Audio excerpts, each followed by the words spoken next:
Welcome to the Buck Stops here, and I'm your host, Kirk Buckner, back from a vacation in Las Vegas, and that's why this one's a little bit later than we wanted to. We're going to be looking today at the Rock and Roll Hall of Fame class of 2019. That was announced last week, but I was in Las Vegas losing my hard-earned money to the wonderful roulette table. Roulette 1, the Buck 0. So back with me is Evan Nolan. Evan was kind enough to be on a couple podcasts previously where we debated who we thought was going to get into the Rock and Roll Hall of Fame and who the finalists would be and a reaction of who the finalists were. So, of course, Evan, you've got to be back for us to talk about who got in, right? Yeah, it's. I'm actually very happy with this class. I posted on Facebook because I don't have the international media empire that you do.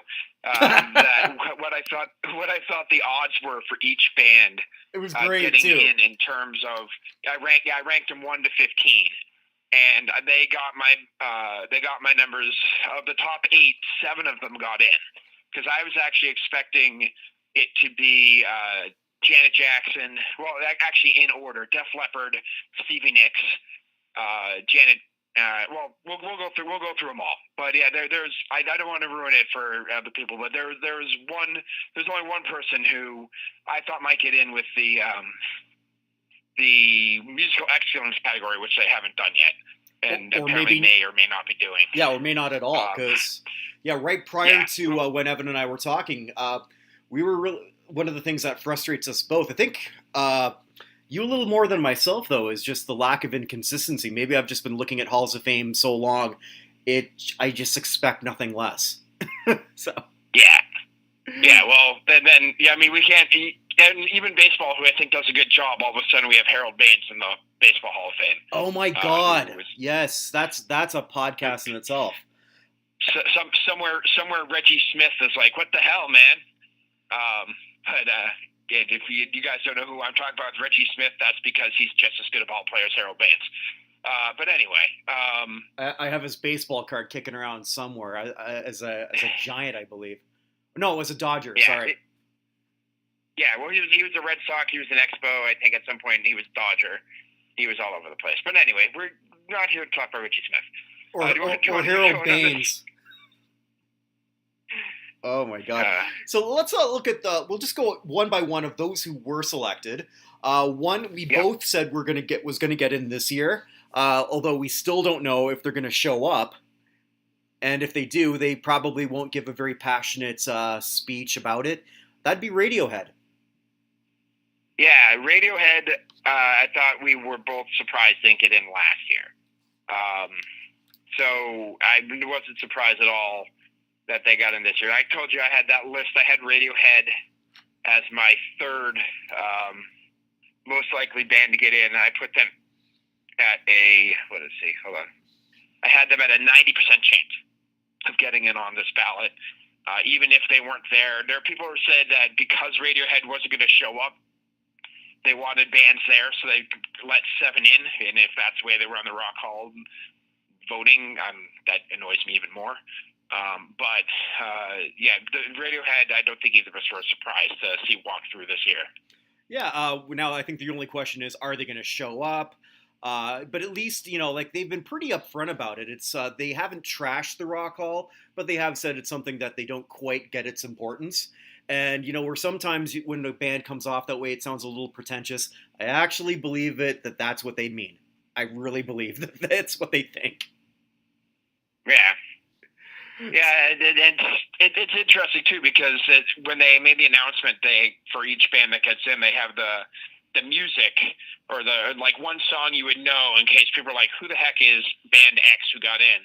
And the song that they had in the background for Radiohead from the Rock Hall is the one song we refused to play, which is Creep. So there seems to be some sort of disconnect between the Rock Hall and Radiohead and the Rock Hall and how they feel about each other. Yeah, or even any connection at all. It was just one of those ones they had to induct at some point in time very quickly, otherwise they lose credibility. I think they know that, and it'll be really interesting to see whether they show up and whether they seem to be into it. But again, this is a Right. band that just they really don't care what anyone else thinks. So actually, go ahead. And Tom York, on a personal level, Tom York is the only frontman of any rock band I've ever been mistaken for. I was working behind the front desk in the New England Aquarium at the time, and someone asked me if I was Tom York, and I looked at him with my name tag saying Evan, being like, if A, it says Evan here, and B, if I were Tom York, why the hell would I be behind this desk? But, you know, as you had a pretty good week this week. You got, got compared to the Melanin Challenge version of Dave Chappelle, right? By my taxi driver on the way back. I had him in stitches. He had me in stitches. I will never get a better compliment in my life than that. Never. Wow. And the Raptors, I know last I saw the Raptors were a little bit behind the Nuggets tonight, but the Raptors destroyed Golden State the other night. And Civilization, the video game, has finally released Canada as a Civilization coming out. So, I mean, everything's coming up chairman right now. Well, I just need the Saints to just sort of like pull off the next three and just work their way right into the Super Bowl, and I'll be a very, very happy man. As a Patriots fan, and therefore a person everybody hates, I have to tell you, this Patriots team is not going to make it this year. So my backup team is Drew Brees and the Saints. So as soon as the Patriots are eliminated in Arrowhead or wherever the heck it is before they get to the AFC Championship game, you'll have my New Orleans support. So much appreciated. Love it. So let's see. Move on. Actually, so the next one we have that got in, No Shock, and the pattern continues. They win the fan vote. They're in. Def Leppard. This is the 6th year in a row now that the fan vote winner gets in? Seventh. So they've only had it for 7 years. I had them down as my number one for 99.9% chance of getting in. So in order, it's been Rush, Kiss, Stevie Ray Vaughan, Chicago, Journey, Bon Jovi, and now Def Leppard. Yeah, so no shock here at all. As soon as Def Leppard got nominated, you're just like, all right, well, they're getting in at this point. The Rock Hall has never elected all top 5 people on the online vote. They didn't again this year. But the number one person has gotten in every single time. So I'm looking very much forward to, well, are we going to do that now, or do you want to do that towards the end? What each band getting in means for somebody else? Let's do that now. I mean, I don't think Radiohead was necessarily setting off a domino, but I think Def Leppard could. Yeah, I think Radiohead is kind of a sui generis. It's one thing. Maybe it helps Coldplay eventually, but I don't really think Radiohead does anything for anybody in terms of blocking them from getting in. But I do think Def Leppard does. So who does Def Leppard help in your opinion? Motley Crue. Yeah, exactly. Number one. Yeah, I'm actually going to go on record here on these very airways as saying Motley Crue will be a member of the 2020 class of the Rock and Roll Hall of Fame. Wow. Yeah. Why not? Yeah, I mean, that's bold. I like it. Yeah. But who else is there? They've gotten rid of Journey, Bon Jovi, and Kiss, and Alice Cooper's in, and I mean, who's left? It's legitimately Van Halen's in. It's literally Motley Crue. That's the only one left on that list. Unless you're really going to start getting down into some harder rock groups that were in that same era, which they've been shying away from hard rock groups like Pantera or Judas Priest or people like that.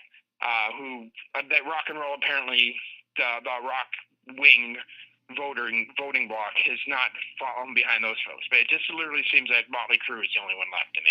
The only one I could think of, and I don't think they have a shot, but you never know. I mean, they're a fun band. Poison. Well, yeah, Poison. Yeah. I guess Poison is. I almost feel like Poison's a step too far, but yeah, Poison, I guess, is. Poison getting in would help Kicks. Let's put it that way. In Cinderella. Well, let's go further down that rabbit hole. Vixen for 2021. Oh, jeez. And White Snake and White Lion together in 2023. So, anyway, I think we ran that. I think Motley Crue is the number one beneficiary of this whole list. I think so, time. definitely, for sure. Def Leppard's in, which we both thought was pretty much a lock. One I'm personally happy with, not as happy as someone I interviewed last week, Mike Litherland, of the Induct Janet Jackson campaign. Janet's finally in, something you called now with the whole Les Moonves situation out no longer being an issue.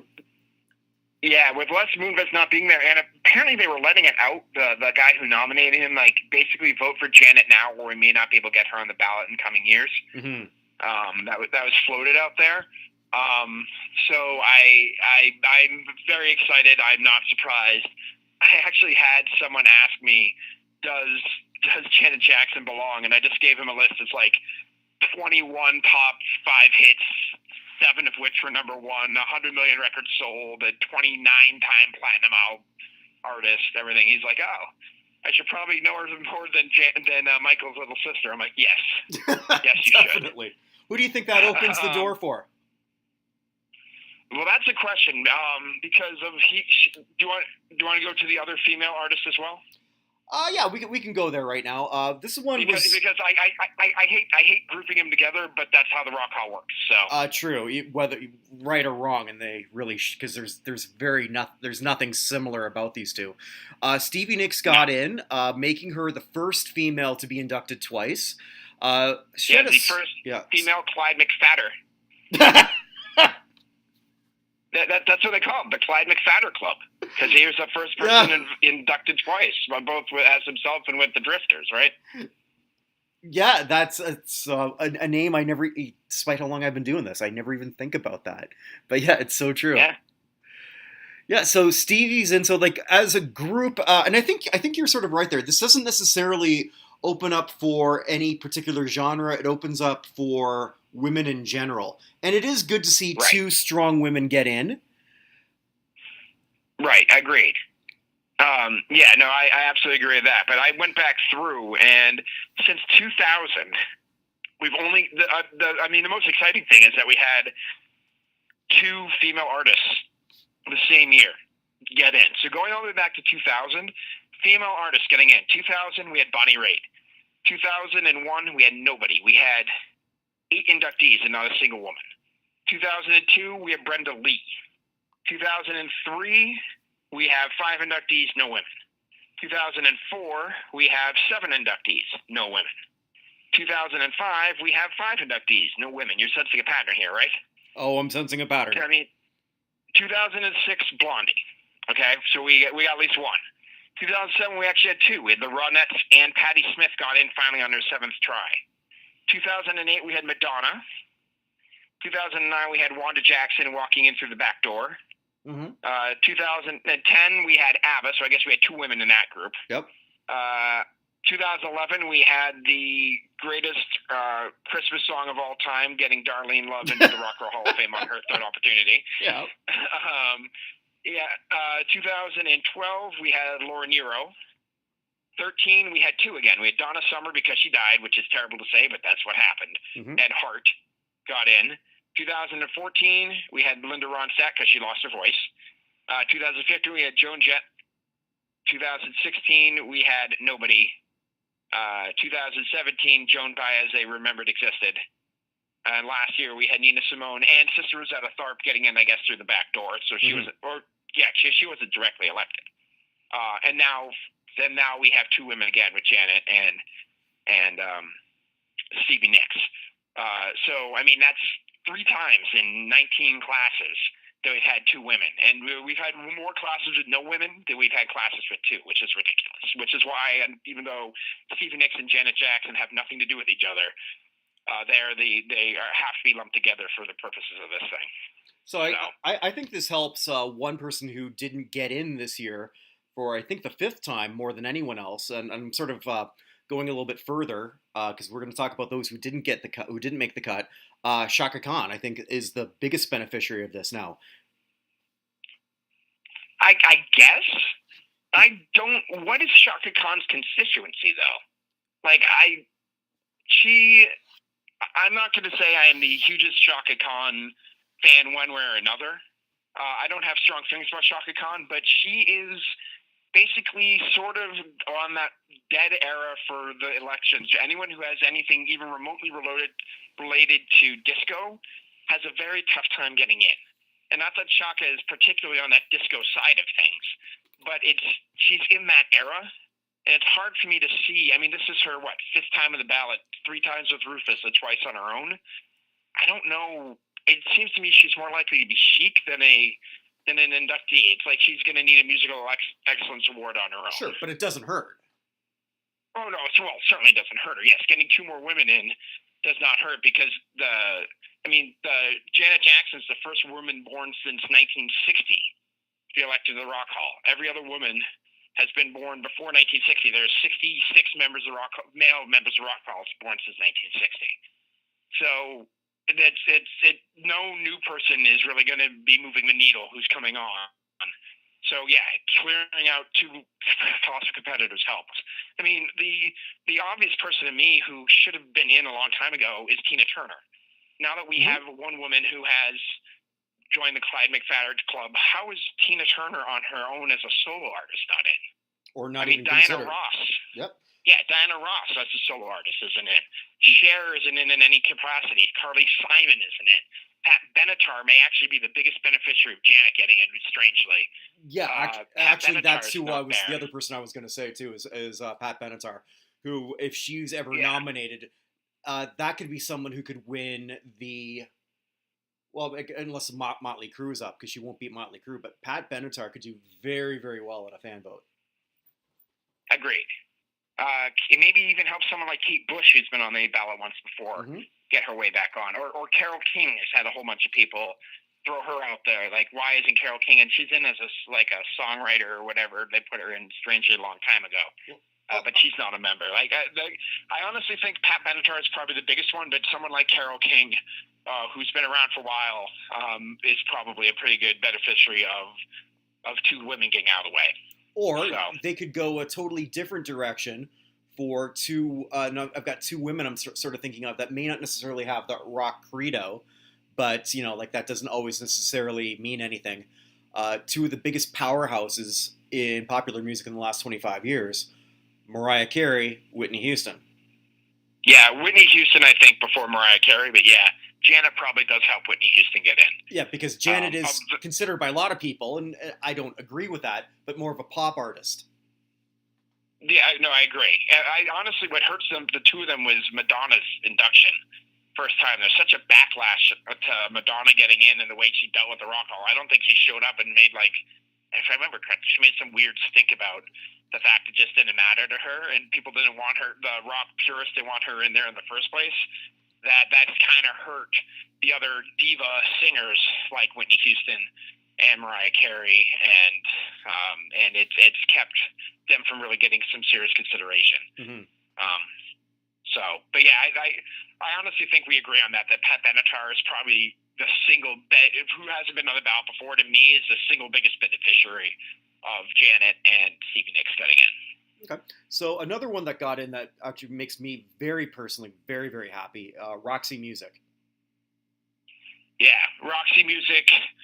There's just certain bands, like, you think once they get nominated, there's no way they don't get in. It's as soon as I saw Dire Straits, Dire Straits is getting in. Right. Like, it's as soon as you saw Electric Light Orchestra and how well beloved Jeff Lynne is within the industry, there's no way that ELO wasn't getting in. That's the same thing. As soon as I saw Roxy Music, I'm like, well, don't screw this up, guys. This seems like it one of those ones that everyone between Brian Ferry and Brian Eno in that band, don't screw this up. Yeah. And they did for once. I was worried because they had both Devo, who's really not like them, but was contemporary, and The Cure there. And actually on my list, I had Roxy Music as, if they had a class of 6, would be the 6th group in, and The Cure as the alternate to that. They're either The Cure or Roxy Music was getting in, because I didn't think they'd go beyond 6. They went to 7. But yeah, that Roxy Music, I'm really happy to see them go through the door. Yeah, I don't see them though, sort of opening. Talk about the door. It doesn't open the door for anybody. No, it's there's kind of got to be a list of those type of bands like King Crimson. Like Right. if King Crimson ever gets nominated, it's hard to see they're not getting in. But it's just a matter of getting nominated in the first place. And it's also good for the bands that were bigger in the UK than they were here. Mm-hmm. Because it's a very American Hall of Fame. And so a band like, let's pick Suede. Like a band like Suede, which was so huge in the UK and sort of made a dent here, but not really, that they might actually be a band who benefits from Roxy Music getting in. Yeah, it could be. It could be. Yeah, Suede's always going to be one of those great bands that it's such a shame that there's so many people in North America that have no idea what they were and how influential they were to some of the many bands that came after. Right. Or Suede. Did I say Suede? I meant Slade, obviously. And yeah. Well, we know we're talking about the same thing. So, yeah, pretty much. Most people know them as the group that. Oh, so that's where Quiet Riot came up with "Come On, Feel the Noise." Okay, yeah, right. So there's two more who got in this year. One was and both of them I consider them pleasant surprises. One, the Zombies finally got in. I think this was what was this, Evan? Their third nomination. Yeah, their third nomination in their 31st year of eligibility, I think. And that's all it took was 31 years. Yeah, I think it's their 31st year of eligibility. One thing I always love about that band, even though some of their music is definitely, it came out of the late 60s, it still feels relevant, and it still feels timeless, even though you know what era it came from as soon as you hear it. Right. No, exactly. So yeah, they joined ZZ Top in, which we were talking about before, the Fake Zombies. Yes, it's about time that the Fake Zombies had got their mentors in.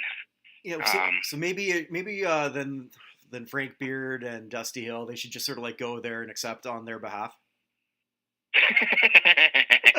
they should wear, like, as opposed to wearing fake beards, they should wear fake non-beards. Like, I don't know if they do make fake chins that can cover up a beard, but they should probably do that for the induction ceremony. A reverse conehead mask. So, yeah, or at least introduce him. That'd be kind of amazing if they went up and were like the people who introduced the Zombies. They don't even acknowledge that, do they? I'm sorry? Do they, like ZZ Top? They don't really even acknowledge that they actually did that. I have no idea. I'm just saying it'd be cool if they did. It would be. Yeah, I think Dusty's been asked about it and doesn't really want to talk about it before. But who do you think ZZ Top? Not ZZ Top. Who do you think that the Zombies helped get in? I think there's not a lot of, and we talked about this before. There's not a lot of people left from the '60s, but there are a couple. Right. So when you knock one down, then others who have been nominated before, like Procol Harum, I think that's the biggest beneficiary here. That might bring up the Grassroots for a possible nomination. Right. Paul Revere and the Raiders. The Grassroots are one. Tommy James. Yeah, Paul Revere and the Raiders, Tommy James, the Shondells, and Herman's Hermits. Yeah. Are actually the three I think are probably the biggest beneficiaries. At least I know there's been a big push behind Paul Revere and the Raiders recently, and they just haven't gotten through. So, yeah, I think getting the Zombies out of the way helps the few remaining '60s bands that are probably very, very worth the time, I guess is the way to say it. Very worth the investment into it. So, and the one I'm trying to think of which one I'm most happy about. But this one, I think, in terms of like, I guess when we're talking about dominoes falling, it's got to be the final final group we haven't talked about yet, The Cure. That opens up so much. Yeah, The Cure getting in at least takes them off the wheel. Mm-hmm. So I'm going to go out on a limb and have my second member of the class of 2020 for you. It New will Order? Be Depeche Mode. Oh, okay. I think now that The Cure's in, because the Depeche Mode, The Cure, and the Smiths have been in a wheel where one of them gets nominated and doesn't get in, and so they try another band. And they keep going around and around and around. And now with The Cure getting in, I think that Depeche Mode is the Depeche Mode and or the Smiths are the two biggest beneficiaries. Although Did you just say Duran Duran? No, I thought you were going to say New Order. Okay. So no, I didn't say Duran Duran, but I would put them as a beneficiary on a lower level. Yeah, I'd say New Order would definitely be a beneficiary or Joy Division, although it's hard for me. I'd be very happy. I think they're two separate, very distinct bands, but I'd be happy if we did a Small Faces, the Faces thing with Joy Division, New Order, both getting in. I don't care. Just get New Order through the door. I don't care how it happens.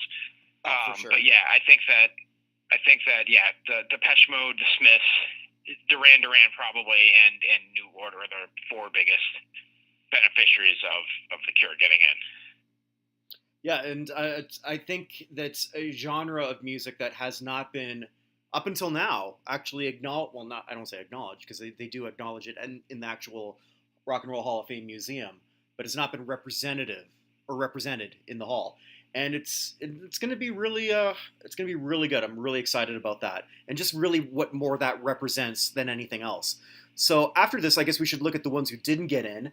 The one that I think we both pegged as, I think we both would have bet a paycheck on it. I would have, but then I just said how bad I lost in Vegas. So what do I know? Todd Rundgren did not get in, and that blew my mind.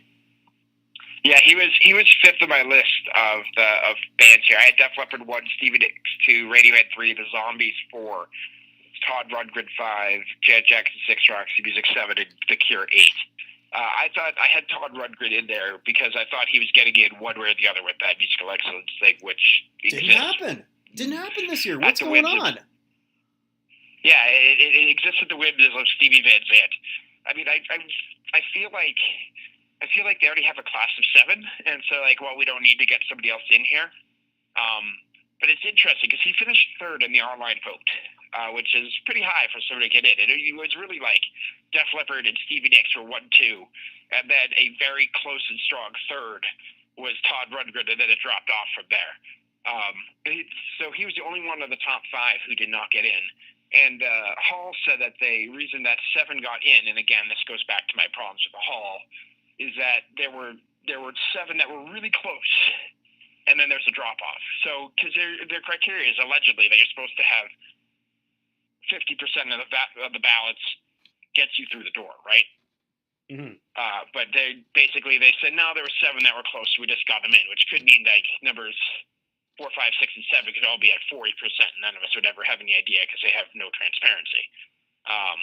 But yeah, Todd Rundgren not getting in is very, very, very surprising. And I don't think he's got a musical excellence thing because his wife posted on Twitter that they got a phone call at 3 o'clock in the morning that he wasn't getting in, which is a very rude phone call.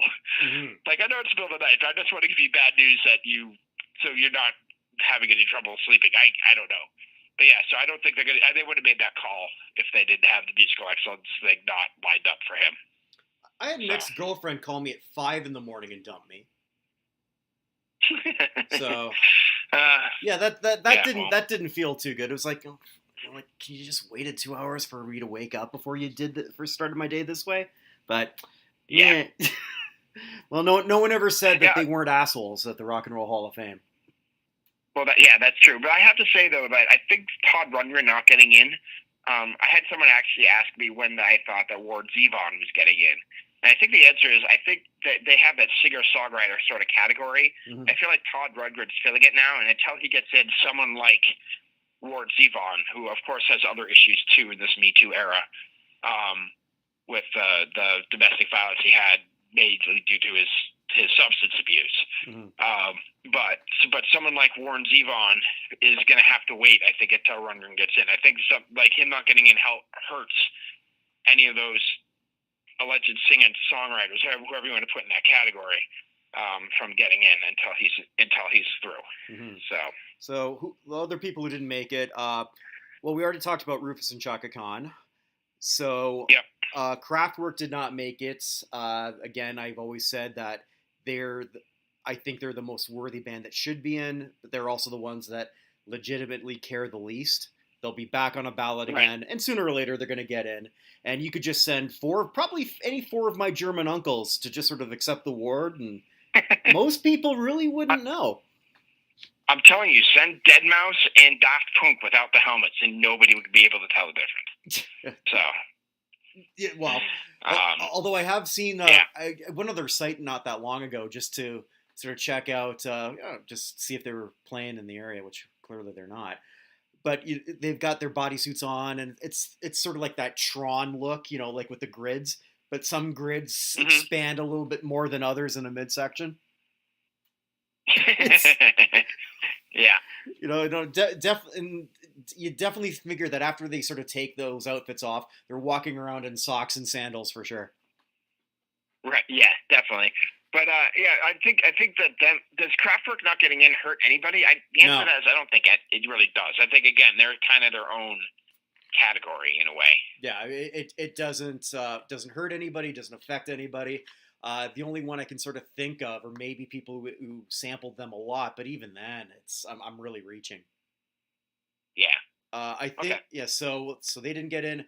I think we both sort of figured this was going to happen. Rage Against the Machine did not get in, and I'm kind of hoping, and no disrespect to this band, a really really good band, but they're jumping the gun with this. There's others in that genre who deserve it more, and as long as you keep putting this band there, you're going to hurt those other bands, like the Smashing Pumpkins of the world, Soundgarden. Yeah, Jade's Addiction, Sonic Youth. Yes. Social Distortion, any one of those bands. And I do have to say, I don't know if you saw, but like a few days before the election, someone came out with a mashup of Rage Against the Machine's "Killing in the Name of" with Vanessa Carlton's "Save Me Tonight," and it matches almost perfectly. So that probably hurt their Rock Hall chances. I did not see. No, that's the first thing I'm Googling after this. Yeah, you should see it. It's just Vanessa Carlton playing the piano part on that with "Killing in the Name of" basically being the lyrics. It's kind of incredible. Yeah. So they're actually hurting the ballot right now just by being on it. And I'm sort of hoping, and it's not that I don't ever want to see them get in one day, but they're clogging a genre. Yeah, no, I absolutely agree. Yep. Yeah. So we've got 4 others. Again, sort of snubbed, and I'll call this a snub, MC5. But MC5. They got killed on the fan vote, didn't they? Yeah, they were dead last by a lot on the fan vote. Like, they started in 15th on day one and somehow got worse. If they were like a 17th on 15, that's basically how they did the fan vote. I want to save MC5 for talking about what I would do with the Rock Hall, because MC5 is definitely deserving of being in there. But I got to save my thoughts on them for when we get to that part of for like sure. 5 minutes from now or 10 minutes from now or whatever. But I honestly, they're not getting in. I don't think hurts anybody either. No, because they were in a class of them and the Stooges, and that's pretty much it. There's no one representative left, in my opinion, that deserve a look. Right. Agreed. All right. So LL Cool J did not get in, and that could create another bit of a backlog if they want to keep putting him up forward.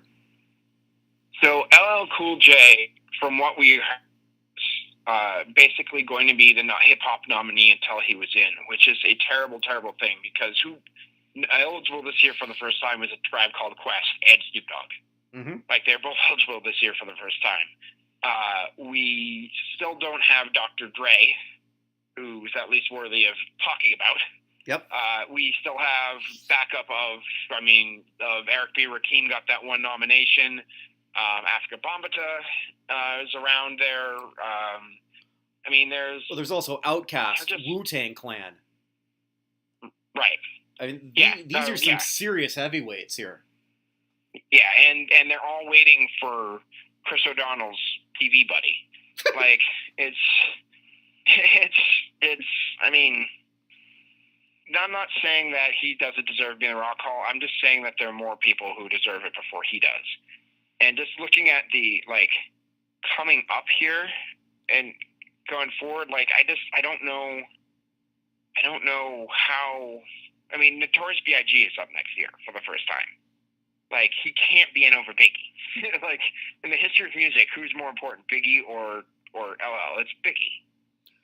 So I don't know what they're going to do if they're going to keep putting him up year after year after year. They're going to have to figure something out because he didn't do well in the online vote, and there was no one who was like pounding the door for LL Cool J to get in. Well, not now. So, I mean, not just, and I think while he's making decent money, I think his current career path does him absolutely no favors. No, true. And would he be? I meant to look this up. I don't know if he was. Would he be like the first person to get elected to the Kennedy Honors first, and then the Rock and Roll Hall of Fame? Oh, I have no idea. I know virtually nothing about the Kennedy Honors. It's the Kennedy Honors, or as they said in that one Simpsons episode, "Come seeing before they're dead." It got a little bit younger over the last few years, and they elected LL like 2 years ago. I was just like, he's in his 40s. He's way too. Is he dying? Do I not know this? But yeah, it's hard. It's hard for me to justify LL being in or being the nominee over a whole bunch of other people. But it looks like we're going to be stuck with him for a while. Possibly. Yeah, he might be on the chic treadmill, but and again, he's also a clogger like Rage Against the Machine is. So right, it might be a case where maybe they'll nominate him again. But I mean, Biggie's a pretty big one for them to avoid. Why did I say that? I don't know why I said that. To ignore for next year. Right. And so I would have to think that he's probably going to be, at the very least, a first-time nominee. Would you put him at the head of that hip-hop train? I figure that this year we have Wu-Tang Clan. True. But who'd you put in first, Wu-Tang or Biggie? Or Biggie. Yeah? Yeah, I put Biggie in first. But again, I'm a almost 40-year-old white guy from the suburbs. So, but yeah, I mean, for me, it'd be Biggie and then Wu-Tang. But it's not that far apart. Mm-hmm. Yeah, I kind of go back and forth on that. Yeah, well, put it this way, LL Cool J is not anywhere in that conversation. No, he's not. I don't even know that he's in the top 5 in that genre anymore. He would have been when he was first nominated. Right, agreed. And now he's not. I don't know. It's but I mean, we had Snoop again this year, and then there was really nobody the year before. But I mean, we're talking. Tupac got in from 2017, and that they said that that's the time that everybody went to the bathroom during the presentation when Snoop's thing got in, and when Tupac got inducted, like all the audience did use that as their restroom break, which is incredibly aggravating to me. And maybe that has something to do with they want a hip hop artist who might be a little more known to a largely white audience, but that's really the only justification I can come up with. Not just a white audience, a white corporate audience. Yeah, true. Yeah, so we have 2 left. Devo didn't get in. I think it's shocked that they were nominated in the first place. Not that they're not influential and deserving, but I didn't really see them making that cut. Did you, or did you think they had any shot? No, I didn't. I mean, their reputation versus in terms of the general public versus their reputation in the music industry are 2 very different things. Within the general public, I mean, you usually see them on like that top 100 one-hit wonders list of like the 80s or whatever the VH1 used to do when they had television programming that wasn't reality TV. And I mean, they had more than just Whip It, but that's all anybody ever thinks of. Right. And that and the funny hats. I think of that every time I put on a pylon. I always put that on my head and just say, "Crack that whip." And the sad thing is that when I do that, but my old job, and there's these teenagers looking at me like, "What the fuck are you doing, you old fuck?" Yeah.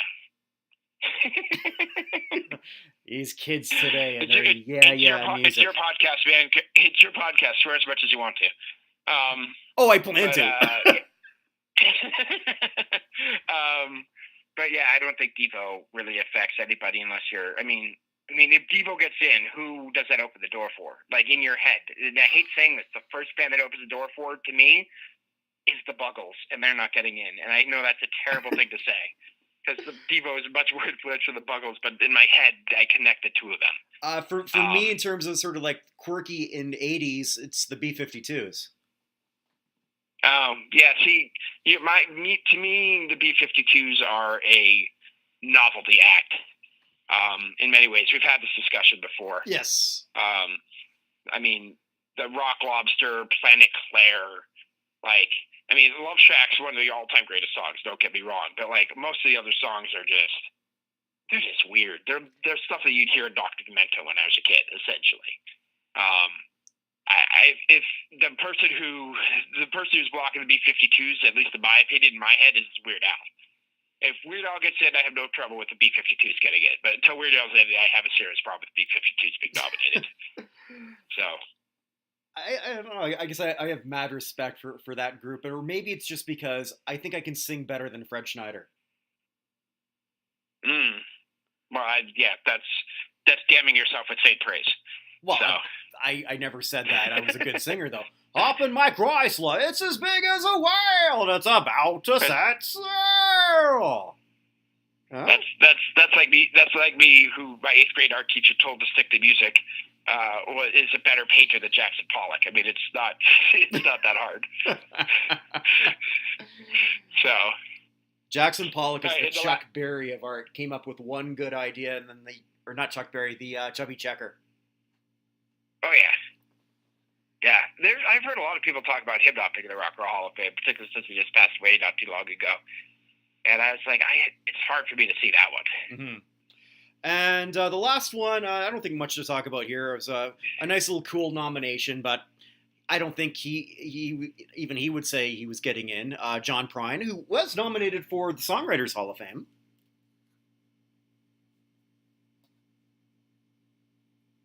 Oh, hello? Delusia? Hear me? Yeah. Yeah, I can hear you now.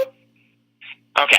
Right. I was just saying, when we went through this list and John Prine was nominated, I was like, who? I've heard of him, but I don't know anything he's done. And I went through it. I listened to John Prine songs for 4.5 hours. And he's pretty amazing, particularly his lyrics are ridiculous. But I actually think it's more interesting that John Prine was nominated at all. And what that means, actually, because I agree with you, I don't think he'll be back, but does that mean, in my opinion, since we had a folk sort of country singer nominated out of nowhere, what does this do for the remaining members of like the rebel country movement? So we got Johnny Cash in, but what does that do for Willie Nelson and Chris Christopherson and Merle Haggard and guys like that? Does that now reopen the door, John Prine's nomination, to those guys getting in? I'm a firm believer that Willie Nelson should be in. Huge. And I'm a firm believer Willie Nelson should be in as well. But I'm just wondering, because John Prine is the first person from that side of things in a long time, and I don't expect John Prine to be back, but what does that mean for the bad boys of country music from the 60s and 70s? I don't think anything, because there wasn't a whole lot of people talking about it in any kind of social media and any kind of regular media. Nothing. I mean, it was just, his name was just sort of there as a throwaway. You didn't even hear anyone even complain that he was nominated. It was like almost anyone who didn't know who he was didn't even want to embarrass themselves and say, and John Prine, like he didn't elicit any reaction. Nothing. He was a pretty big deal that he got nominated here in Chicago just because he's from here. Mm-hmm. And Lynn Bramer over in XRT did a big thing on him, if I remember correctly. But yeah, I think you're right on that. I don't think his lack of induction does anything, and I don't think he's necessarily blocking anyone. Every once in a while, you just have a band out of nowhere. You're like, why, who, how, what, when? And I think that was John Prine this year. Yeah, and it's a nice sort of. I think it's one of those times where it's like, it's a thrill just to be nominated, and yes, he can. That's something he can sort of like put on the bedpost that he didn't have before, and he had a really good year with nominations to two of the biggest things in music. That's true, and he came out with a new album too. Yeah. So, and he's been on tour, and so good for him. Absolutely. Yeah. All of a sudden, though, like one year we're just gonna have like, I don't know, just pick like Peter, Paul, and Mary, and you're like, oh yeah, they're not in the Rock and Roll Hall of Fame. That's weird.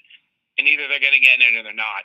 And if they don't get in, then you're never going to see them again. You know what I mean? It's just they're just like a kind of a thank you for having been a band who brought a lot of joy to people, but we're never going to necessarily see you again. Although Peter, Paul, and Mary would probably do a much bigger response nationally than John Prine.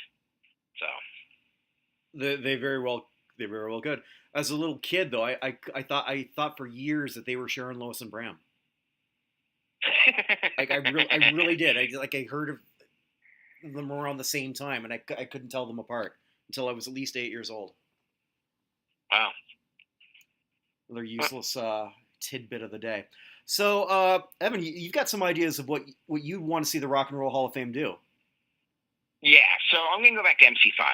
And I'm actually going to go to the Pro Football Hall of Fame, which, as we talked about this a little bit before. I was like, it's the one thing that the NFL does right, and then you point out that the NFL has nothing to do with it, which is probably why it's run correctly.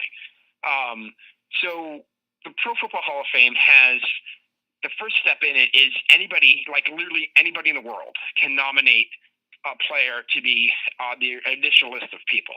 So it's usually like 110 to 115 people. There has to be like a base level of competency that they couldn't have just had a cup of coffee in the NFL. But that list gets sent out to people, and they cut it down to 25, and they cut it to 15, and then they vote from there, right? Their problem with the Rock Hall is it's a closed room of a very small group of people. We have no idea who's actually under consideration. All of a sudden, it's like the committee of Cardinals throws up the white smoke, and we have a new group of nominees, right? So we don't know if, for example, Waylon Jennings and Chris Christopherson and Willie Nelson have ever been considered. Like, we have no idea, because unless somebody's like, oh yeah, we were totally talking about them, there's no way for us to know. So first thing we need is some sort of transparency like that. So there's at least like a general overall list of people. The other thing that the NFL or the Pro Football Hall of Fame does really well now is they have the seniors committee or the contributor committee who puts people up for up or down vote, right? So we're now, the Rock Hall first came out in 1986, was the first class that was inducted. With 25 years of the first album was 1961, right? Mm-hmm. So right now, in order to be nominated, you have to be 25 years from your first album. What I'd like is that seniors committee to have either one or two people every year, or bands every year, that we have an up or down vote on, or like they get thrown out. Like the seniors committees are MC5, who's a great candidate for that, because they started in 1964. So we're now, what's that, 55 years for class of 2019 from their first album. Mm-hmm. Who a lot of people don't really realize outside of the music industry. And just let them have the up or down vote. Like, hey, here's our 15 nominees. We're going to let 5 of them in, like the Rock Hall, like the Pro Football Hall of Fame does. We're going to release how the voting went in a certain level, and then we're going to have the 2 people who have, I'd say 50 years. So for class 2019, if you released an album before your first album before 1969, you should be in a seniors committee. 25 years from your first album and 25 years of eligibility. We're now 50 years out. If you were 20, you're in your 70s minimum at that point. For those people anyway, that's the seniors committee. We need a seniors committee to vote on those people so we can actually have conversations about the other more recent bands. Because the people who got in this year, with the exception of Radiohead. Hold on a second. Let me just get this right in front of me here. Def Leppard's been eligible for 14 years. Janet Jackson for 11. Roxy Music for 21. Stevie Nicks for 12. The Cure for 15. The Zombies were 29. Going back, the Moody Blues 28. The Cars 14. Sisters of the Thought 32. Nina Simone 32. Dire Straits 14. Bon Jovi 9. Yes 22. Like there are all these bands that have been waiting for so long to get in because they don't get consideration. Because there's so many other bands who end up blocking them. And just getting rid of that whole backlog of the 60s bands. So in this case, it would be the Zombies and MC5 would have been the seniors committee. And we could have had 2 other more recent bands getting their shot, getting an up or down vote, or getting their chance to be voted on. Does that make sense? Yeah, no, it makes a lot of sense. And that does essentially exist in other halls of fame too. Like baseball's got that rotating veterans committee, which yes. Well, we won't talk about the results of that this year. Not on this show. No. Oh my gosh. How you have a comparison of Harold Baines and Keith Hernandez and decide that Harold Baines is somehow the superior player? Anyway. Well, he was the nicer guy. I say I'm a Red Sox fan. Keith Hernandez is that '86 Mets. Keith Hernandez and Mookie Betts, not Mookie Betts, Mookie Wilson. Why can't I think of his last name? Mookie Wilson. Mookie Wilson, thank you. I had Mookie Betts and Mookie Blaylock. Neither of them are the people I'm looking for. Mookie Wilson are the two people who I most associate that with my nightmares as a small child as a Red Sox fan. And I still think Keith Hernandez is one of the 5 or 6 people who should be in the Hall of Fame. And how you come up with anyway, that's a whole other conversation. I had no problem with Lee Smith, just by the way. He's borderline to me, but he was on a dollar for 15 years, and they decided to let him in afterwards. Fine, that doesn't bother me. That's what senior committees do. But Harold Baines just anyway. I'm not going to say the system is going to be perfect, but at least with some sort of transparency and some sort of accountability and some sort of system that makes sense. Like, who's to say? If you go back to like the original people who were eligible in 1986, we still got like, I don't know, 100, 150 bands who are out there. So who's to say, like, all of a sudden we can't have Aaron Neville, for the heck of it, who's been eligible since 1986 as, like, the nominee, or one of the nominees, and now you're trying to compare Aaron Neville with Biggie Smalls. Like, how do you do that? They just need to move it back to a seniors committee. They need something like that, and I think there's a lot of people who are on that side of things. Is there any other changes you'd make? Yeah, I mean, transparency is one. I think the online vote being more. I mean, it seems to be fairly important now, but it's actually just allowing the people to know what the online vote is in Cleveland, because apparently that has been a big influence. So that's one of the biggest things with Stevie Nicks, because she, like, I think I told you, she was number 3 on the list. The people who went to Cleveland and voted for who they thought should be in. Mm-hmm. But just like there just needs to be transparency, so it doesn't look like a boys' club, because it's mostly a boys' club. And the seniors committee, and just having some degree of, I mean, I'd have a whole thing where you'd have 15 bands, 5 get in, the top 5 get in, the mid 5 get to stay, and the bottom 5 have to drop out. And so you have 5 you're voting on who are in that middle part, and then you have 10 new bands every single year. So we have some people who are close get to come up again, and then the people who weren't close go away for a while, and they have to wait like 3 years before they could come back or something. And you just vote that way so we can get more and more people through, so we don't have the same situation over and over again. I also want to know how many people are being nominated each year. We've had 9, we've had 19, we've had 15, we've had 10. That's all over the place. Just set some rules. Let us know how it works, and then be honest with it. I don't want the whole idea that you need 50% to get in, but this year there are 7 who are kind of close, so we just let all 7 in. Like, those are 2 incompatible ideas. If you need 50% to get in, let us know what the vote total is. Or say, hey, we're just going to let the top 5 in, and here's how they ranked. You know what I mean? Yeah, and there's no reason why they couldn't do any of it. There's absolutely no reason, because this is if there's any Hall of Fame that sort of got that damned if they do, damned if they don't, it's a subjective Hall of Fame, which is popular music, and even the definition of what rock and roll is still skewed depending on who you ask. So, right, if you're going to be sort of fucked either way, and again, my podcast, so I can say the word fuck. Yeah.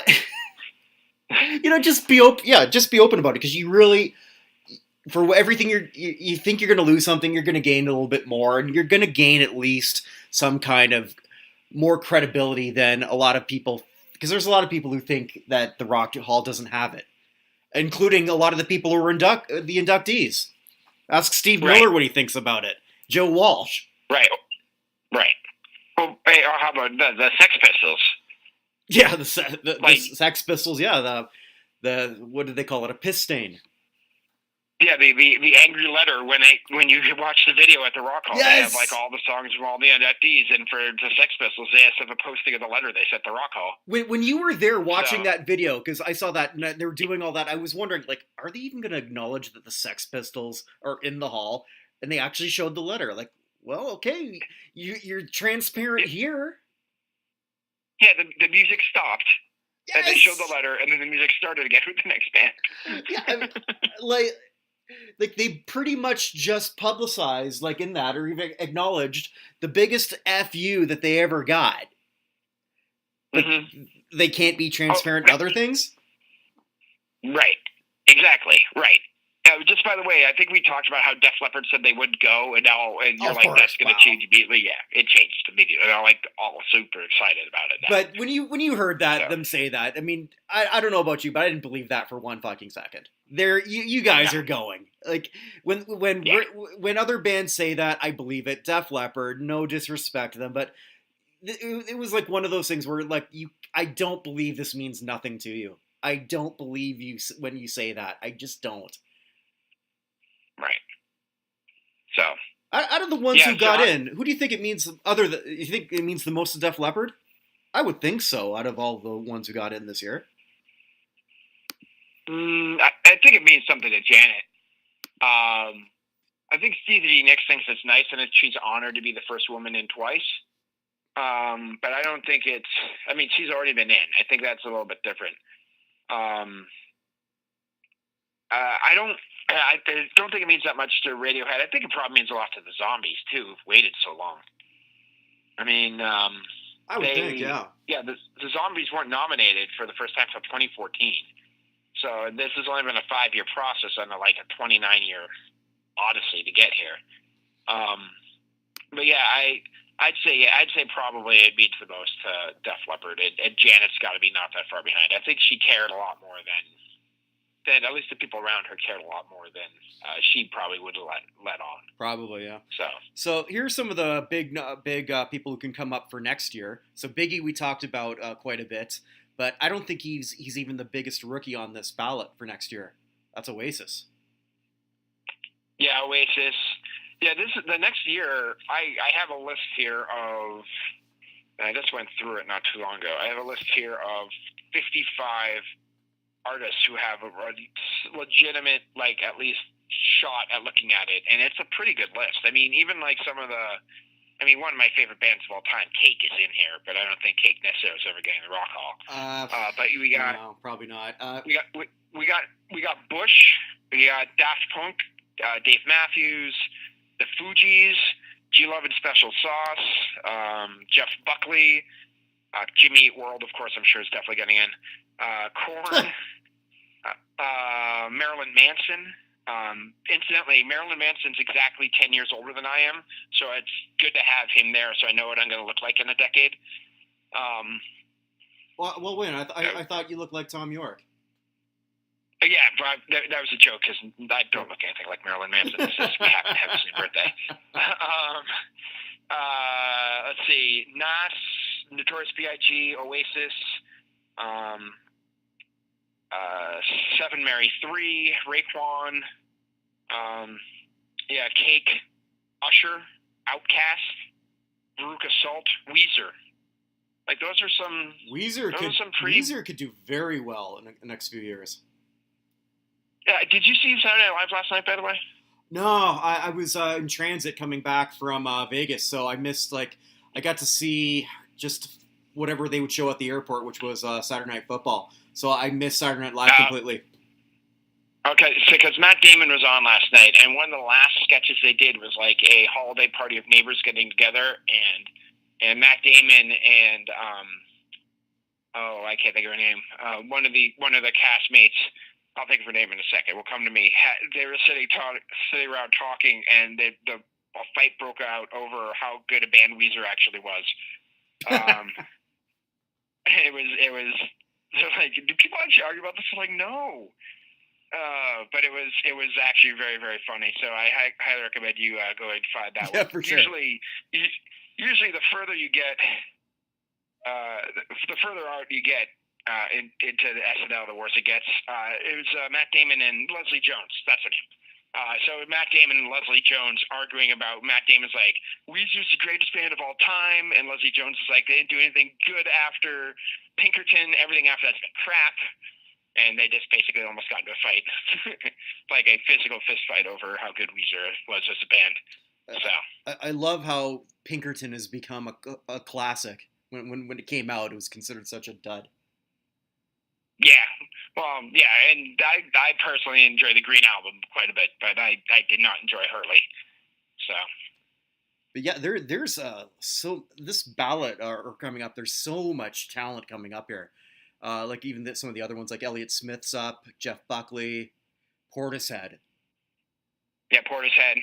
Yeah, I just was running through it because there's a list of like I said, there are 55 of them on here. Mm-hmm. And some of them are, Archers of Loaf and Belly and Soul Coughing. And, like, people have no chance of ever getting in. Jamie Foxx, for example, is eligible. Brian Setzer Orchestra. They're just not getting in. But yeah, there's still, there's of this 55, I'd say it wouldn't be surprising to see 10 to 15 at some point of them get in. I'm not saying next year. But at some point, that this is a strong enough class that if 10 of them got in, would that be ridiculous? No, I don't think it would. I think, though, like, the one thing they're going to face now, like, Oasis is sort of like with Radiohead. They're a lock. They have to get in, but they're not showing up. They don't even get along. It would be amazing if they did. Oh, my God. It would. It would. I would totally want to come see that. Yeah, but that's like so now. So you have Oasis, Notorious B.I.G. Well, I'm pretty sure he can't show up. Right. So Shaq will probably show up instead. Oh God. Shaq still blames himself for Biggie dying. Shaq should blame himself for putting out Kazam. Hey, Kazam was like the 5th best Genie movie ever done. So. well, you got me there. Were the first 4 Aladdin, Aladdin 2, Aladdin 3, and Aladdin? Did they make Aladdin 4? I don't know. I know. Did they do an I Dream of Jeannie movie? Because if they did, then that probably also counts. They did I actually remember a TV movie after. Yes. There you go. Barbara Eden had it. So, she kept her looks for decades after. You have to hand it to her. And that's one of the reasons. And that's part of the reason I believe Joan Jett is the Rock and Roll Hall of Fame as well. So, but anyway, I hate saying it that way, but I can take that in so many ways, and I love them all. Yes. So anyway, we're coming up on like an hour and a half here, man. Yeah. So I think we're sort of finish off with this one, Evan. I want to have you back for our baseball predictions because I think we've done this always by writing, but let's maybe we can sort of debate them all verbally. What do you think? Because that's got to be coming up pretty soon. To me. Yeah, because like there's some very, very interesting. Well, that's every year, but it feels like after last year, and even with 2 nominees, and we won't go into the 2 newest veteran candidates. We already did that enough. This is enough. That's got to be like the biggest sports Hall of Fame in North America. I think so. By a wide margin. Baseball may or may not be the number 1 sport, depending on your point of view, but the Hall of Fame in baseball means more than I think a lot of the others combined. It's always fascinating, and they're really loosening up in terms of how they're allowing people to get in, so we could have another monster class in terms of people. Yeah, I feel baseball and football are at the top. Hockey's probably 3rd, and basketball, just because basketball is the Basketball Hall of Fame and not the NBA Hall of Fame, is kind of the most diluted. Oh, totally. It's a mess. It is a complete mess trying to. Well, like I think I said before, when you're trying to look up eligibility for that, and my site comes up, and that's I guess kind of a backhanded compliment for myself when that's the first thing that comes up. Maybe you're not very clear on how you get in. Also, they elected Mitch Richmond. So, I like it's once you get to the Basketball Hall of Fame, and now you're considering college careers along with professional careers and international careers, and like it's one thing to have someone like Drazen Petrovic in the Basketball Hall of Fame, who is an international superstar and was doing really, really well in the NBA and then died in a car crash. Like, that one doesn't bother me as much. But when you have, like, Dino Radja, who played for the Boston Celtics and was marginally better than a guy named Ala Abdelnaby during that time. If you don't know who Ala Abdelnaby is, congratulations, that's fine. But Dino Radja, who, like, apparently was good for Croatia in 1994, like, is in too. You're just like, what is this? What is this haul? He was like the fifth best guy on a 11-man team for the Celtics during their terrible years, and he's somehow a Hall of Famer. The basket one, it doesn't make any sense. Well, and he also too, if you want to go by the whole international things, and someone who's actually very important international who's not in, and we've definitely digressed from everything, but well, why should this show be any different from the others? Vlade Divac is not in. Yeah. And he was a way better player. Yeah, I mean, and nobody's really going to sneeze at Vlade Divac getting it, but yeah, I mean, it doesn't make sense. Legitimately, Marcus Camby is a very good candidate for the Basketball Hall of Fame based off of the criteria they have, based off the college career. For sure. Plus the fact he was in the league for, 15, 20 years. There's no other league where Marcus Camby would be someone who would ever be considered. Does that make sense? It makes total sense. And amazingly, here's another. I consider him the best player never to be an All-Star. Marcus Camby was never an All-Star? I'm pretty sure he wasn't. No, yeah. Wow. And he never went to the Final Four either because he accepted a $200,000 necklace, and so UMass's Final Four thing in 1996 got stricken from the record. Well, I mean, yeah, it's a mess of a haul, but that's for another time. So yeah, let's do this again. Like, as baseball will come up, so I guess we should do this before New Year's. Yes, that sounds fine. All right, sounds good. Evan, thanks so much, and as always, it's been a pleasure. Thanks, man. I'll talk to you later. All right, take care. Bye.